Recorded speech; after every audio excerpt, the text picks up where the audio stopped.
आज 3 जानेवारी म्हटलं की चित्र दिसतं समोर सावित्रीबाई फुलेंचं. मैत्रिणींनो, त्यांचा जन्म 1831 साली सातारा जिल्ह्यातील नायगाव गावी झाला मैत्रिणींनो. तर त्यांची आज 3 जानेवारी जयंती. त्यांच्या जयंतीनिमित्त त्यांना कोटी कोटी अभिवादन मैत्रिणींनो. तसंच सर्व माता भगिनींना मैत्रिणींना सावित्रीबाई फुले जयंतीनिमित्त खूप खूप मंगलमय शुभेच्छा मैत्रिणींनो. तर सावित्रीबाई फुलेंचा महिलांच्या जीवनाशी आयुष्याशी खूप मोठा मोलाचा वाटा आहे मैत्रिणींनो. कारण त्यांना स्त्रियांना सुशिक्षित करायचं होतं. ज्यावेळेस त्या शिक्षण घेत होत्या त्यावेळेस लोकांनी त्यांना डांबून ठेवण्याचा प्रयत्न केला. त्यांना बाहेर पडू देत नव्हत्या.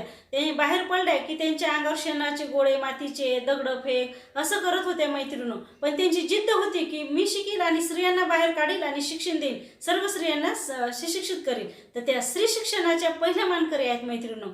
त्या भारतातील पहिल्या महिला शिक्षिका आहेत आणि पहिल्या मुख्याध्यापिका आहेत भारतातील आणि समाज सुधार